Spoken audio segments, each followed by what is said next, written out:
On this week's episode, on this week's spooky episode, Marvel conjures up a new Moon Knight. The Conjuring 3 frightens with a first look. And what are the biggest jump scares in horror movies? All this and more as we reach our Halloween stop, the PCC Multiverse. And we're back with another episode of the PCC Multiverse. I've got to get that out of my system. Sorry. This is Gerald Glassford talking to you from Pop Culture Cosmos, Game Source, Inside Sports Fantasy Football, and the Lakers Fast Break. We truly appreciate everyone out there listening to all of our great shows. And if you can, please give us that 5-star review on Apple Podcasts. Plus, if you can like, share, subscribe, follow, or do anything at all that you can to help support us here at the Pop Culture Cosmos, Inside Sports Fantasy Football, the Lakers Fast Break, and Game Source, it is truly appreciated. It's truly appreciated. Plus, I want you to go ahead and give us some love to Hunniqueen and the Hunnick Outcast as well, because tell you what, I told Marcus it's cool if he can go hang out with some buffaloes out in the Midwest and all that. So he's going to go ahead and check some things out for a little while. So I wish him safe travels, but he's going to be coming back in a couple weeks. But who better to bring in for our spooky Halloween episode than my good friend indeed. You got to go ahead and follow him each and every time out on Facebook at Hunniqueen, and also as well the Hunnick Outcasts. It is my good friend indeed. It is Mr. Noah Ian Fein. And Noah, first of all, I want to wish you and your family a safe and happy Halloween. Well, I thank you as always, sir. Is this month over yet? I want Yakuza like a dragon, and I want it now. Yeah, we have a lot to talk about for this month. I don't know where to begin because I feel like some sort of kid in a store that has sugar and trans fat and 40 and yellow 50 and green 95.6 and all that, brown sugar and all that other wonderful stuff. Well, I'll tell you what, my friend, we will go ahead and spread out the pop culture candy for trick or treat for everyone out there coming up here in a bit, because we've got a great show lined up. In fact, you're coming back on later on in the show. After we talk about everything that's going on here currently, you're coming back on later in the show to talk about some of your biggest jump scares that are out there in horror movies that you've seen over the course of your time, being our horror movie expert and all. Plus also as well, Josh Peterson, the man behind the Pop Culture Cosmos, along with myself, he's going to be stopping by to talk about The Haunting of Bly Manor on Netflix. Now, he had some great things to say about it a couple weeks ago. Did it turn out that way throughout the series in the end? We'll find out if it scared him or if it bored him to tears coming up later in the episode as well. Plus, we're going to be talking about a lot of great things, including a couple video games, high profile, no doubt, that were delayed. Shock upon all shockers there. The Mandalorian Season 2 is here. Yes. So we're going to preview our excitement for it. As of right now, we have not seen it because it's being aired just before it comes out. So we're going to go ahead and talk about our enthusiasm for the series and what our hopes for from Disney Plus marquee television series coming up here in a bit. Plus, we're also going to be talking about not one, but two streaming services on the back end of the show. And that is Netflix, with, unfortunately, another price hike in the offering. And also Peacock. Remember them? We bring them up occasionally, time in, time out, every now and then. But we often forget that they are considered, or at least should be considered, one of the major streaming forces that are out there. And we'll tell you why on the back end of the show as well. But my friend, first and foremost, Oscar Isaac, who everybody knows out there as Poe Dameron, who I guess I saw some interviews over the course of the past couple of days because they were refreshing it because of what's coming up here. I'm going to talk about here in a sec. He no longer wants to be associated with Poe Dameron. He's had his fill of the Star Wars universe, but he certainly but he certainly hasn't had his fill of Disney, because guess what? Marvel knocked on his door and said, "You know what, Oscar? We think you would be a great pick for Moon Knight." So Noah, I want to hear your thoughts, my friend, on Oscar Isaac as Moon Knight and getting a television show, not right away, but in maybe 2023, I think at this point is what they're targeting Moon Knight for Disney Plus, either late 2022 or 2023. Disney Plus will have the Moon Knight series with Oscar Isaac as Moon Knight. Wow. Well, okay.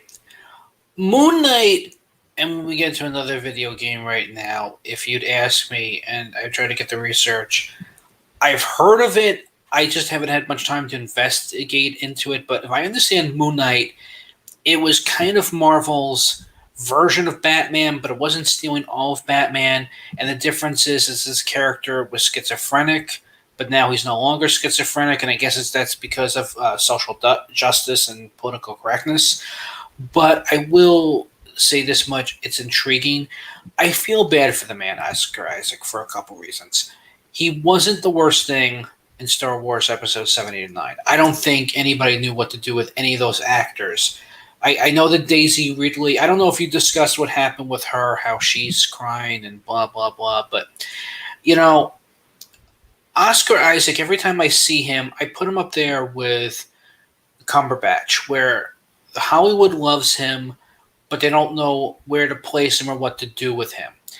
Isaacs, if he wasn't in Star Wars, they put him in X-Men Apocalypse, and you couldn't even tell with the makeup. He voiced Gomez Addams last year in the Addams Family animated movie. He was doing more of a Raul Julia impersonation.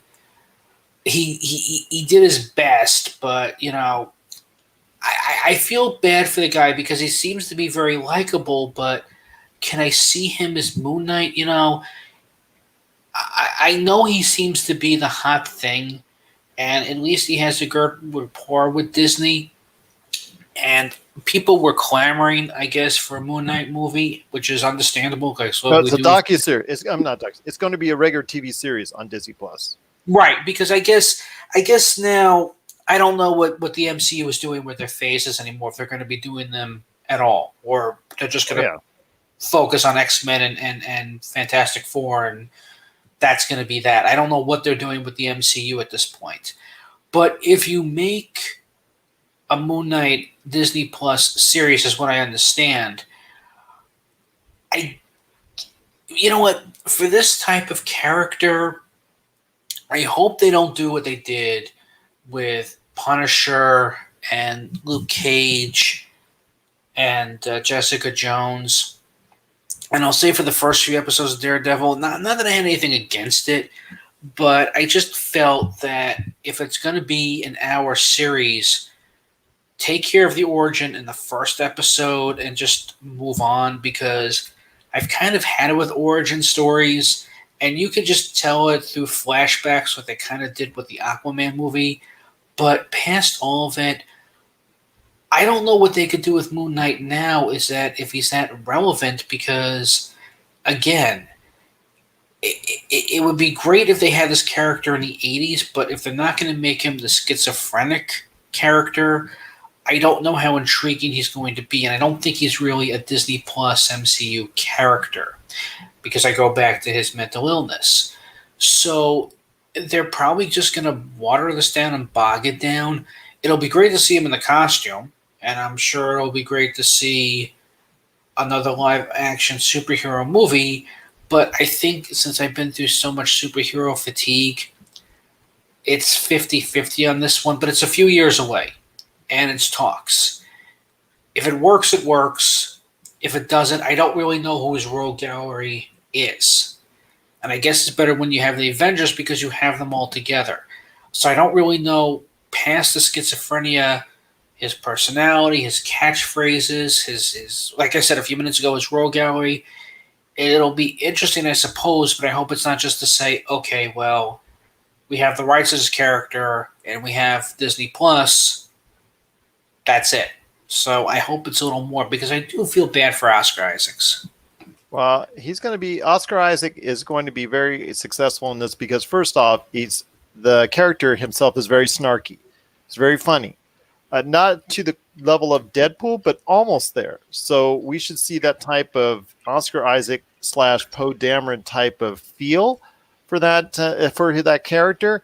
And his strength is drawn from the god because basically he was a commando, I guess a special forces individual. They got stuck out in the middle of the desert for some reason, and He was a doctor, I think. yeah, so he basically he prays to one of the Egyptian gods in order to go ahead and save his life, and in doing so, it gives him this power. And in order of doing so, he gets depending on the time of the lunar calendar, the more power or the less power he may have. Plus, also, like you said, there was bouts of schizophrenia that his character has, which also complicates or sometimes with individuals like this where people are drawn in more by his schizophrenia and how that leads to the amount of power that he has at any given point in time. But also, I do want to mention that, again, he is going to be a very snarky character, a character with a lot of sharp wit, and that's something that Oscar Isaac has already proven on screen. So I'm hoping that this will go ahead and be another big win for Marvel. They've done a lot of right things so far.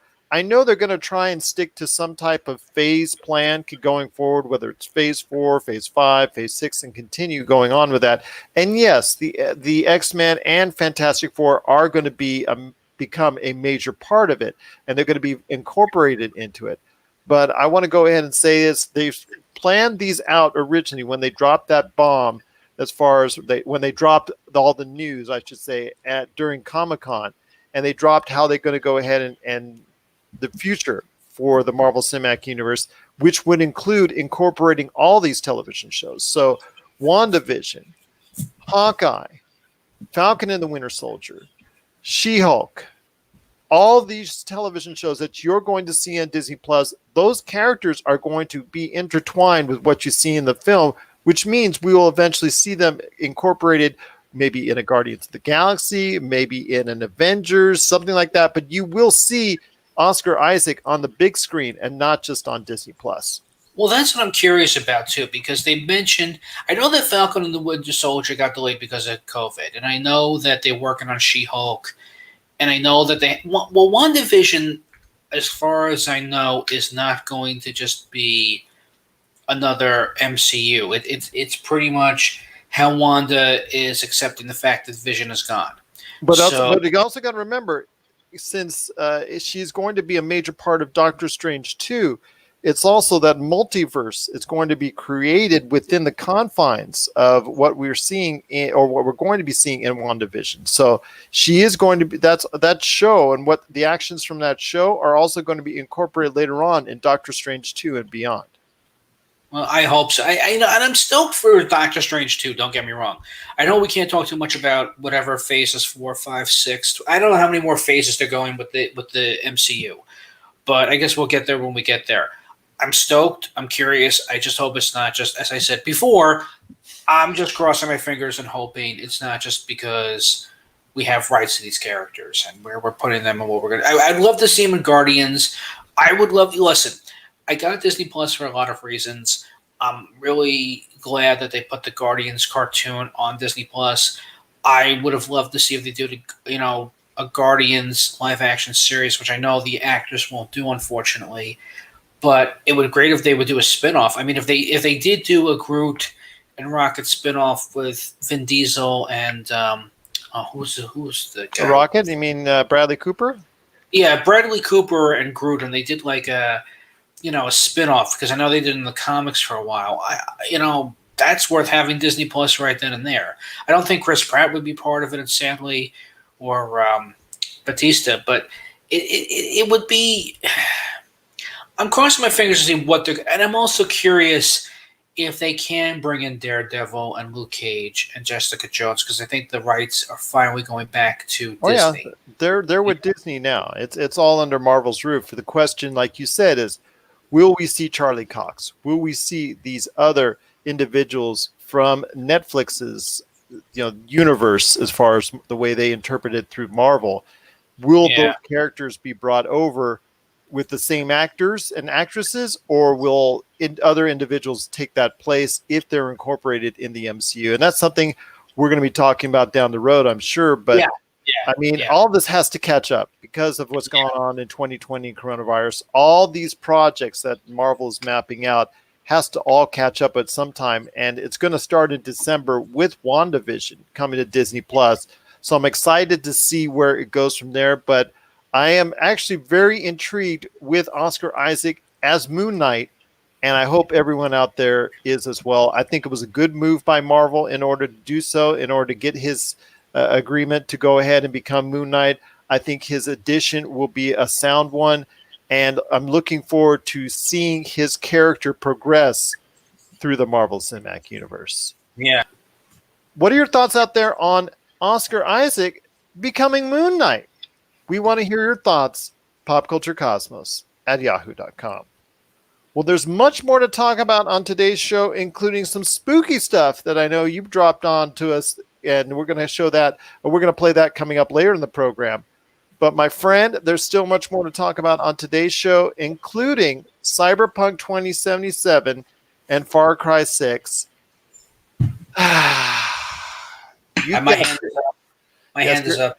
Your hand is up. Your hand is up. Well, hold on. Let me finish this. Let me give everyone the update. Cyberpunk 2077 and Far Cry 6, you guessed it, got delayed again. Cyberpunk 2077 has been delayed 3 weeks. That is according to all the rumors that you're seeing from the websites, not because of the next gen versions, but the fact that they're trying to put it on 6 different formats. And the current gen formats are the ones that are giving them trouble as far as scaling the graphics down and things of that nature. So they had to go ahead and bump it back 3 weeks for that one. And Far Cry 6 was also announced as a March or more or later delay as well. So that's something I want to talk to you about as far as Cyberpunk 2077 and Far Cry 6, my friend. Your thoughts on the delay of both these games and how it's going to impact their sales, at least initially, per se. Okay, my hand is up for one reason. I've been doing my best to figure out, other than the fact that Keanu Reeves is in this game, where he'll play a character that's part of this game, I have been trying to search and search and search to figure out what the expletive deleted this game is about. Now, the only thing I was able to get, at first I thought it was a first-person shooter. Now it seems to be a role-playing game, but is it an action role-playing game? It may be something out of Mad Max. It seems to be an Americanized version of Mad Max, because Mad Max is Australian. This seems to be American. I don't know. It's got some pretty graphics, I can tell you that. I know that it was coming out for PlayStation 4 and eventually 5, and I knew this was going to collision. I guess my idiotic question also is, this seems to be affecting the digital download as well. Is that the problem? Is that even if you got pre-ordered digital download, you're not guaranteed that the digital download is being delayed as well? Yes, everything is being delayed. The game itself is being delayed for shipment and also release. That's going to be delayed until 3 weeks later than it's normal, than what it was going to be. I think November 18th was the original date that was going to be shipping and or be available in retail and also be available for digital download. Now it's been bumped back 3 weeks later in order to go ahead and accommodate. And again, one of the reasons why that is being heavily bandied about and rumored, although nothing's been confirmed because the studio is being tight-lipped about it, is the older generations, i.e. the PS4 and the Xbox One. So maybe scaling it down as far as the grand scope of it, because it is a first-person shooter. It is an open-world game. It is something that's going to be futuristic, and creating all those elements is going to suck up a lot of power for whatever console or PC you're putting it on. So that being the case, I mean, it's just going to be something that it's going to take up a lot of power. But again, I have full faith in the folks that are doing it, because they created a game in The Witcher 3 that exceeded everyone's expectations, was the game of the year, and a true open world classic for the last decade. It's one of the best games of the last decade. And this is the follow-up to that. And I'm looking forward to it specifically because this could really hit a number with audiences. I am saddened to see that it won't be out before Black Friday, but do I think long term it's going to affect it? I don't think so. I think if you're really looking forward to Cyberpunk 2077, you're going to wait for it. Plus, there's going to be a massive push by the developer and the publisher and everyone involved to go ahead and put Keanu Reeves as much as you can as far as a holiday gift right there on the commercials leading up to the game's release. So I'm thinking if this is the last of the 4 delays that they've already had on this game, I think it will still work out well for Cyberpunk 2077. Again, I have yet to play The Witcher. I know that seems to be I said this offline with you, that I've clogged up my internal PlayStation 4 hard drive and my external with a lot of JRPGs. I have heard a lot of good things. I'm glad that Keanu Reeves is back. It's been a great year for him with Bill and Ted's Music. I think you reviewed it, so I'm sure you had some interesting thoughts. And I know that he was also back with John Wick and his cameo in Toy Story 4. I've heard rumors that they were going to work on something more of Duke Boom, either on the big screen or on Disney Plus. So I'm really glad that the man is back. And I know Matrix 4, I'm sure you've talked about that, so I'm kind of curious where he's going to go and what he's going to do. He deserves it. My friend, hold on, I'll say this.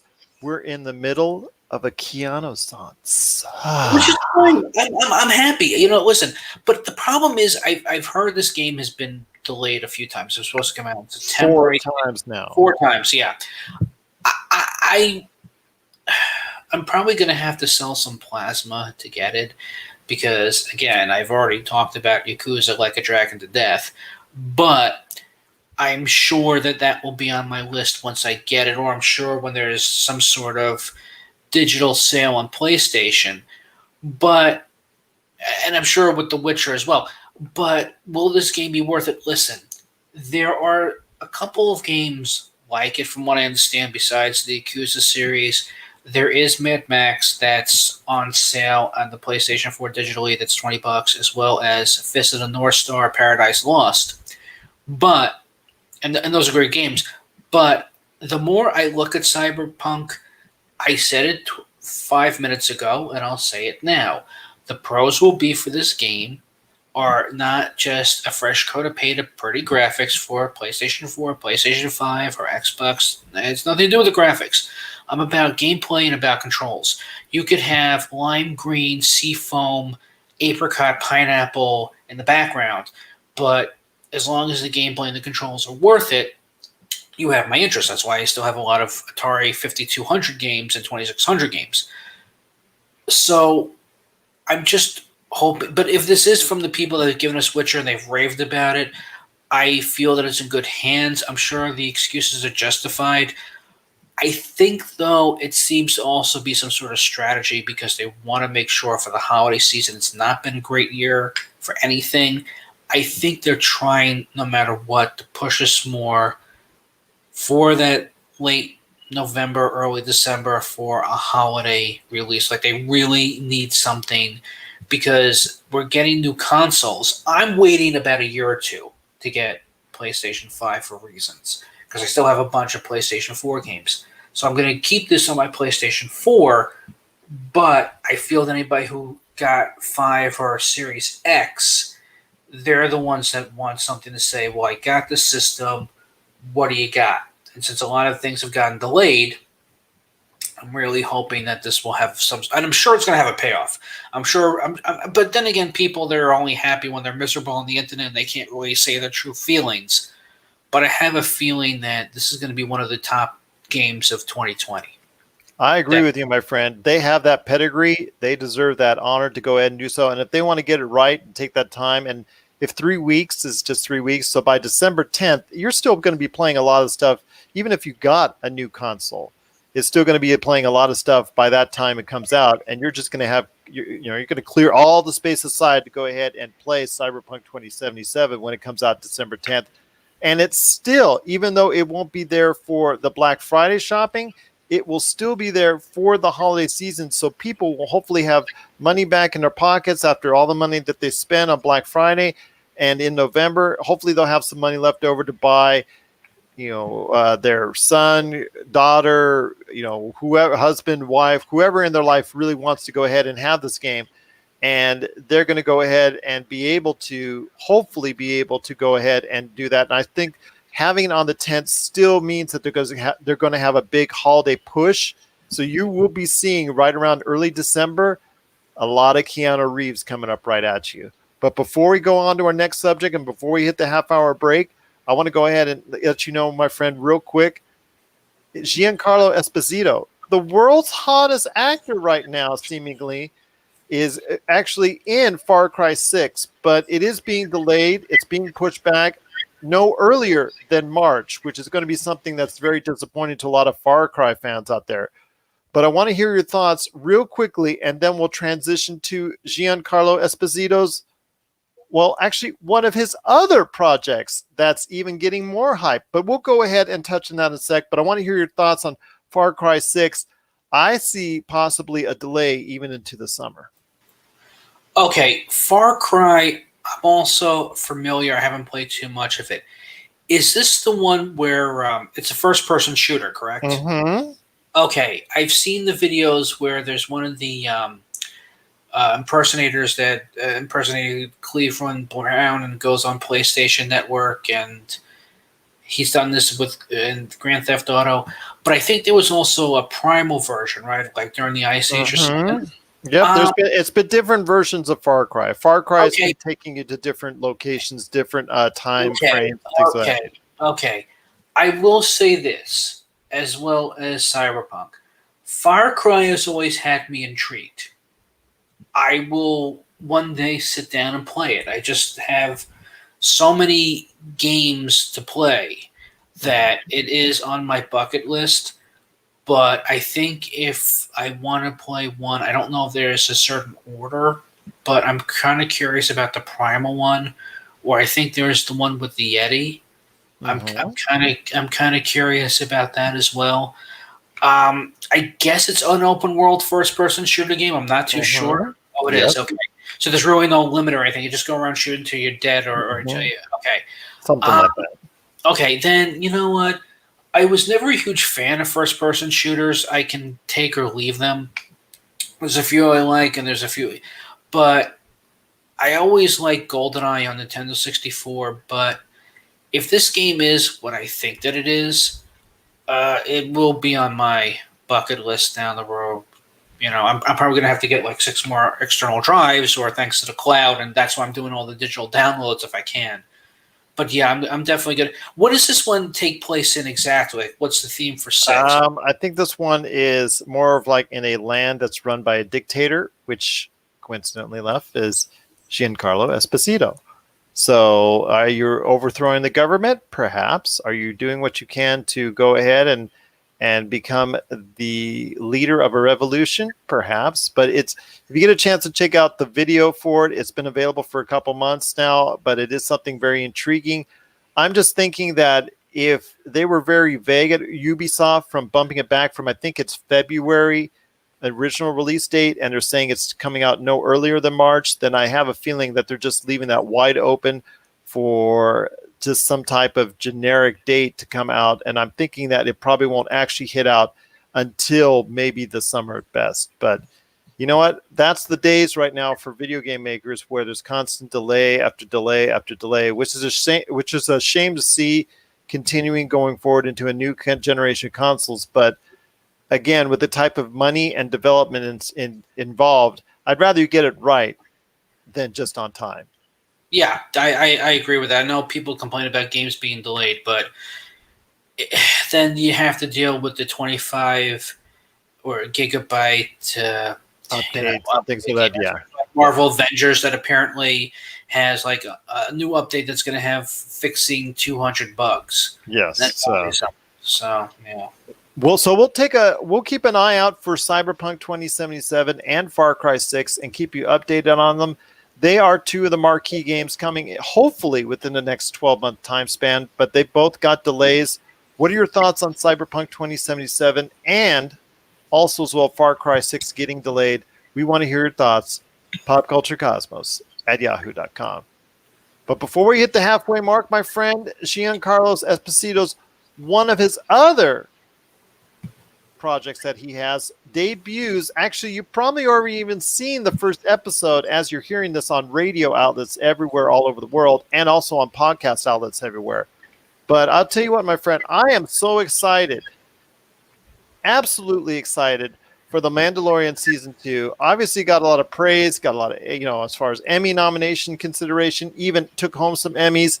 Everybody loves Baby Yoda. He's the hottest ticket in town. My daughter, one of my daughters absolutely loves him. I'm so excited to see where the story continues for The Mandalorian. And I think you are as well. I know, okay. If we had more time, I grew up literally with Star Wars, and then the prequels and these requels, and I kind of just said I had enough. And then before the world fell apart, I went to Disney World, and I got to go on Rise of the Resistance and ride the Millennium Falcon. I went to Star Wars. That's what I'm wearing now, Rise of the Resistance, baby. And I'll tell you, I got to go on it twice because I went on Christmas Eve and the day after Episode 9. I did not see Episode 9 in theaters on first day. It's the first time I did not see a Star Wars movie. I've seen every Star Wars movie on opening day. 4, 5, 6, 1, 2, 3, 7, 8. But 9, I see cats instead. And yet somehow, somewhere, we still got Mandalorian and we got Fallen Order on PlayStation 4 and Xbox, so 2 out of 3 ain't bad. Mandalorian, I know people started to complain about episodes 5 and 6, which, ironic, people love 5 and 6, if you know what I'm going with it, with that. The bottom line is this. It's a great show. We've already seen season 1, so I was kind of disappointed that, what happened with Nick Nolte's character.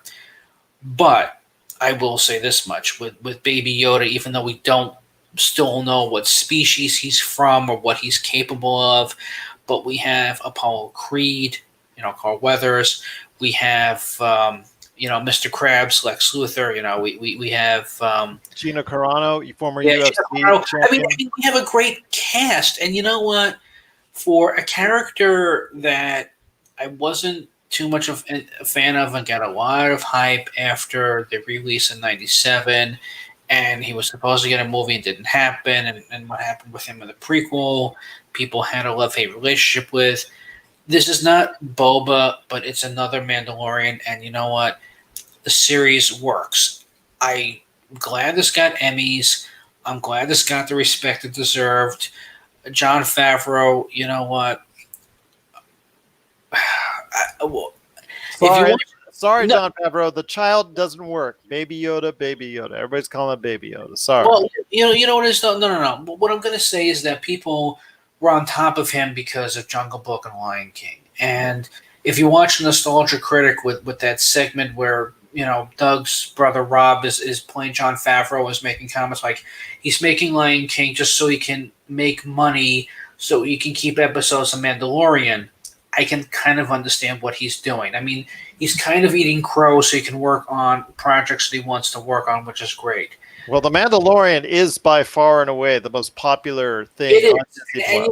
And you know what? I predict that, like Clone Wars, this could last. I don't want the party to leave. You want to leave the party, so the party leaves you. There's also a possibility when the feature film business gets back up and running someday. It could go to a feature film. It's that popular right now. It is. Yeah, I'd love to see a ride at Galaxy's Edge.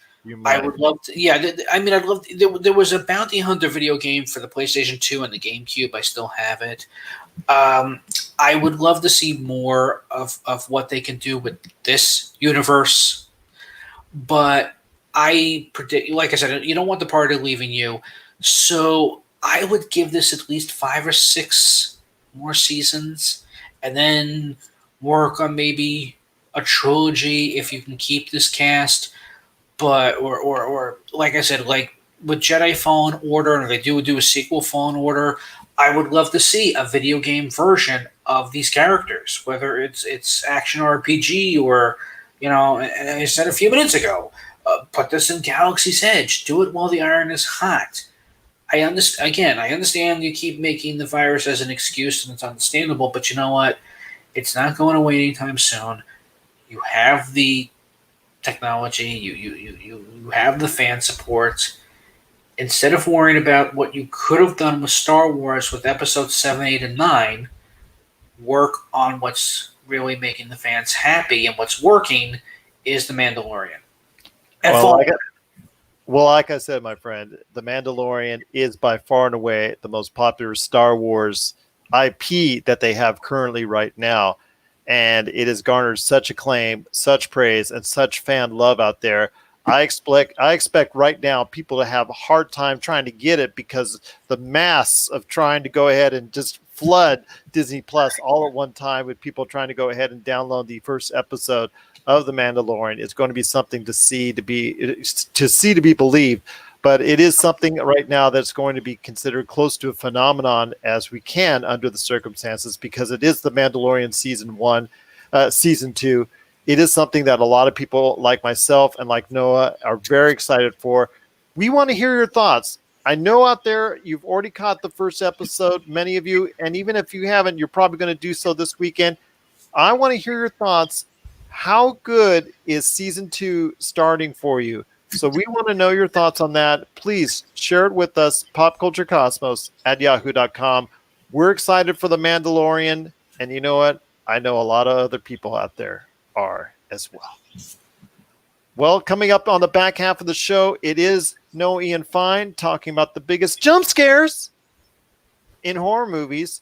Plus, also, Josh Peterson is also going to be talking about what's coming up in his life. In fact, he's going to be talking about his final thoughts on Netflix's The Haunting of Bly Manor. Did he enjoy it? Did he not so enjoy it? We're going to share thoughts on that. He's going to be letting us know if he was spooked out or if he was just spooked by that show. Plus, also, Noe and Fine on the back end of the show, along with myself, are going to talk about Netflix and Peacock. That's coming up on the back end of the show. This is the PCC Multiverse. And we're about to close out the show. This is PCC Multiverse. Cannot thank enough Josh Peterson, my co-host in crime on the Pop Culture Cosmos, for going ahead and sharing his thoughts on Netflix's The Haunting of Bly Manor.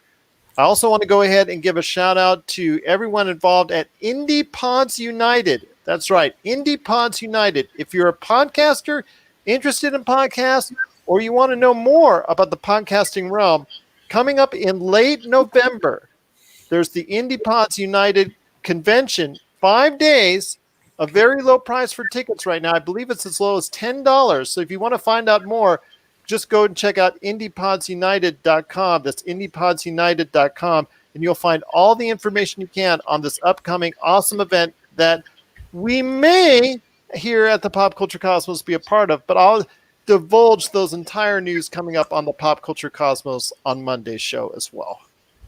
Well, my friend, before we head on out, I want to go ahead and hit you up on two things. One of them, not so good.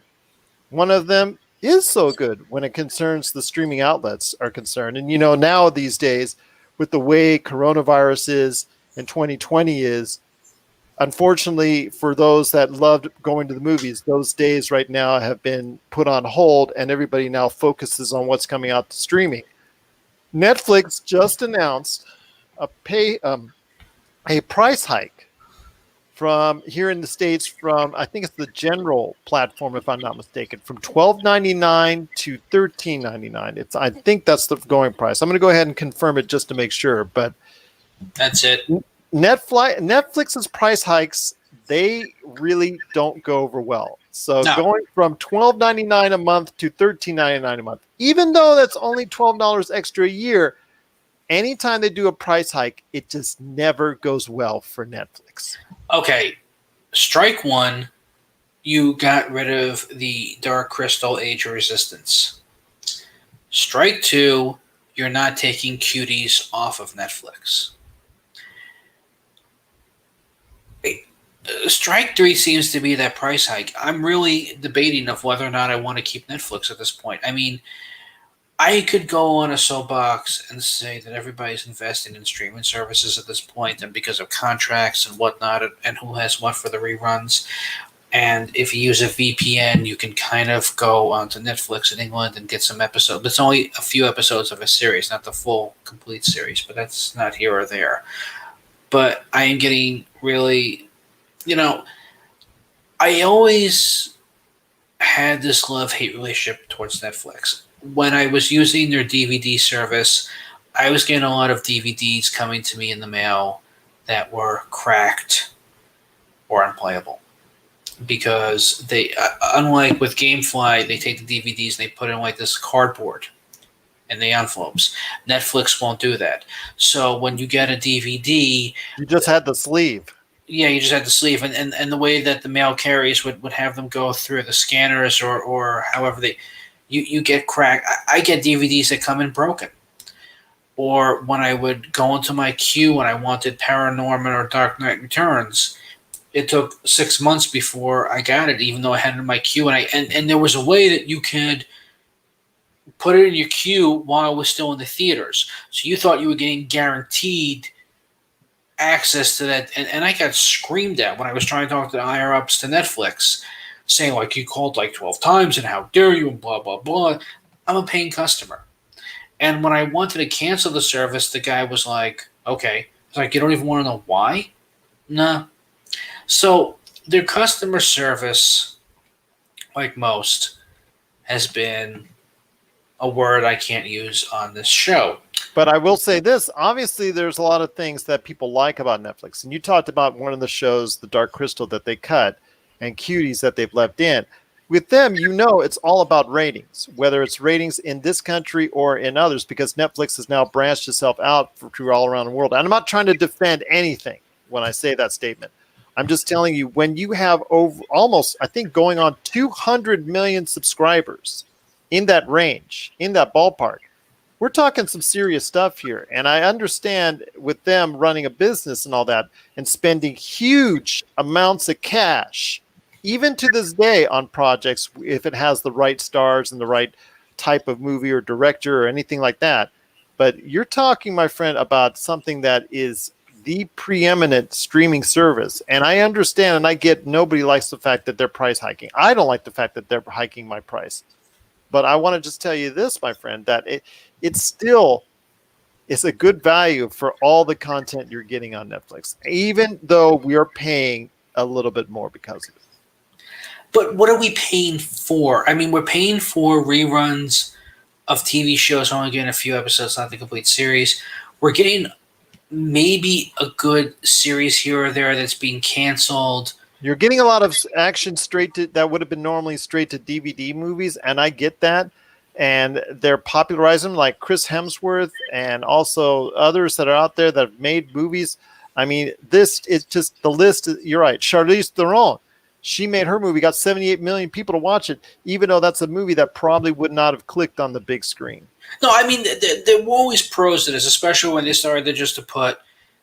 I think YouTube was the first time that they were starting to put live action movies on YouTube before they were going to start to put them on Netflix. I mean, this became a trend. I mean, I always said the internet became the internet in 2010, where everything was starting to become streaming. That's great. I understand it's very cost effective, but I don't really know how the rating system works. I still don't know why you're getting rid of a lot of good shows that people are complaining and saying why. Look, I'm just telling you, man, the numbers are right there. I mean, Chris Hemsworth's one, Ryan Reynolds, Charlize Theron. I mean, all these are movies. Santa Clarita Diet, Dead to Me. Adam Sandler, he's got a bunch of junk that he throws up there, and you know what? People watch it. A lot of people watch it.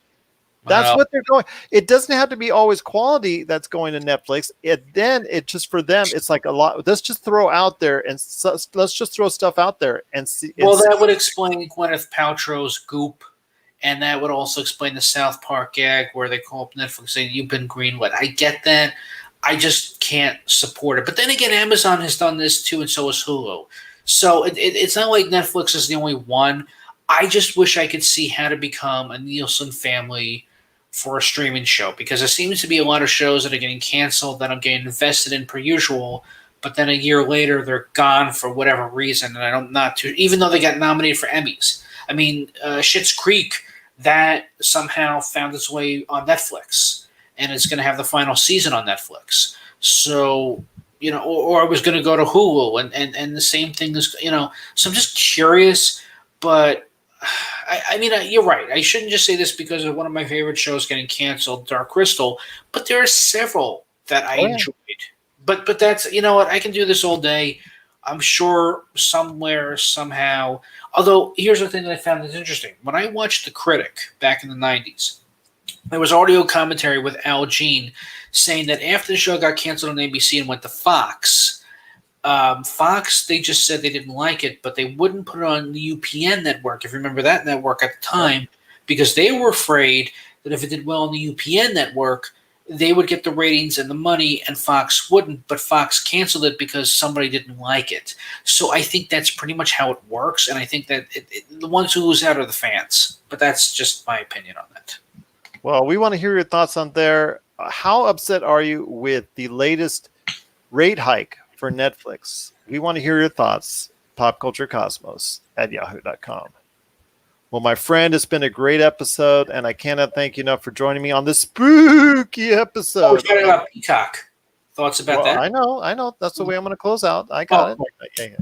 I was going to give that smooth tagline at the end. Sorry. But no worries. All good. But I'll tell you what, my friend, even on the spooky episode of the PCC Multiverse, I just want to go ahead and ask you one last thing. Peacock just announced it's actually the NBC Universal as a whole basically just gave a lot of information to their shareholders, the usual blah, blah, blah, blah, blah, and something. But one of the things that stuck out to me as far as the whole numbers that they were throwing out there is that Peacock now has around 22 million subscribers in its infancy within its first year.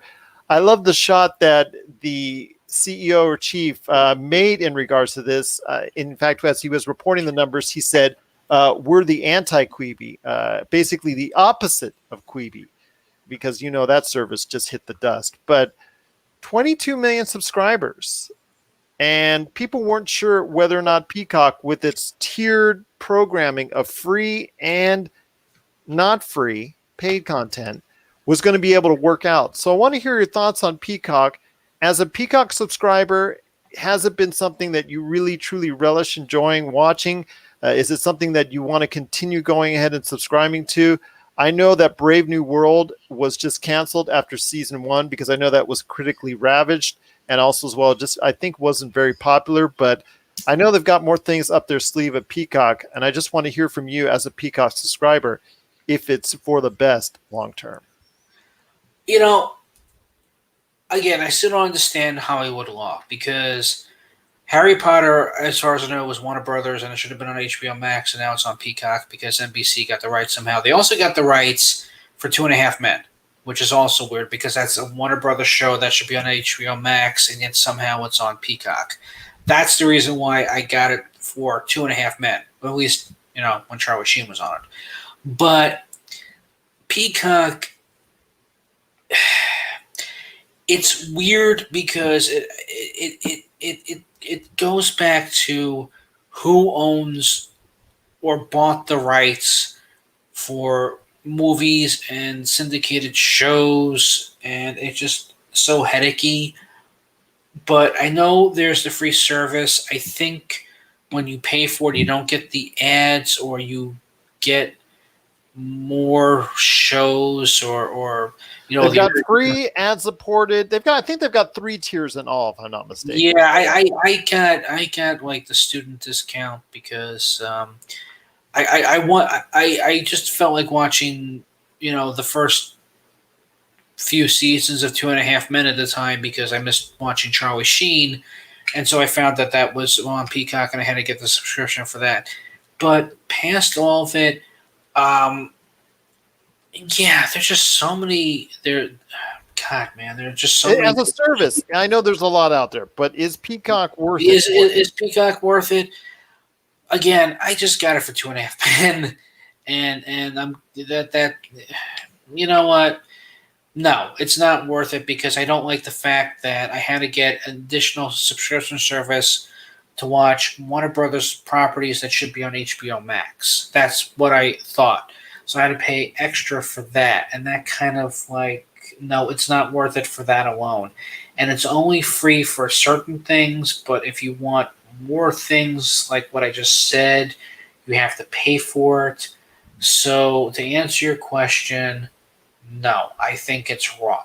Because if something is under Warner Brothers, it should be under the Warner Brothers property. It should be on HBO Max. It should not be on NBC Universal because that's Universal. Harry Potter and Two and a Half Men are not. So that kind of cheeses me off. And that's all I'm going to say. Well, I'll tell you what, my friend, 22 million subscribers, not all of them must be unhappy. I mean, most of them are trying out the service in some form or fashion as far as whether or not you have the one tier, the other tier, or the other tier as far as free, ad-supported, and totally ad-free.